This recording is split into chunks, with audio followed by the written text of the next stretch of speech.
നിങ്ങൾ മാമോദീസ വഴിയാണ് തിരുസഭയിലേക്ക് പ്രവേശിച്ചതും സ്വർഗത്തിന് അവകാശികളായതും.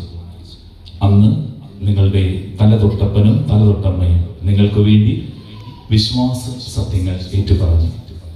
ഇപ്പോൾ ഈശോയെ കൈക്കൊള്ളുന്നതിന് മുമ്പ് ഈ വിശ്വാസ സത്യങ്ങൾ നിങ്ങൾ തന്നെ ഏറ്റുപറയുവാൻ ആഗ്രഹിക്കുന്നുവോ? ആകാശവും ഭൂമിയും സൃഷ്ടിച്ച സർവശക്തനായ ദൈവത്തിൽ നിങ്ങൾ വിശ്വസിക്കുന്നുവോ? നമുക്ക് വേണ്ടി പരിശുദ്ധ കന്യകാമറിയത്തിൽ നിന്ന് പിറന്ന് പീഡകൾ സഹിച്ച് കുരിശിൽ മരിച്ച അവിടുത്തെ ഏകപുത്രൻ ഈശോ മിശിഹായിൽ നിങ്ങൾ വിശ്വസിക്കുന്നുവോ? പരിശുദ്ധാത്മാവിലും കത്തോലിക്ക തിരുസഭയിലും പുണ്യവാന്മാരുടെ ഐക്യത്തിലും പാപങ്ങളുടെ മോചനത്തിലും നിത്യമായ ആയുസ്സിലും നിങ്ങൾ വിശ്വസിക്കുന്നുവോ?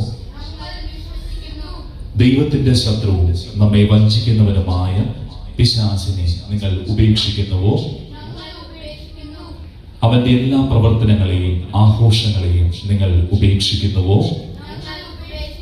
പ്രിയ കുട്ടികളെ, ദൈവം നിങ്ങളുടെ വാഗ്ദാനങ്ങൾ സ്വീകരിച്ച് നിങ്ങളെ അനുഗ്രഹിക്കട്ടെ.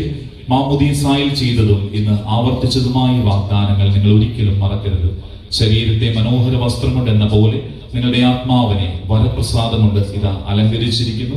ആകയാൽ ദൈവത്തെ സ്തുതിച്ചുകൊണ്ട് മാലാഹമാരുടെ അപ്പം നിങ്ങൾ ഭക്ഷിക്കുവിൻ. ഈശോ എന്നും നിങ്ങളിൽ ജീവിക്കുവാൻ നിങ്ങൾ അനുവദിക്കുവിൻ.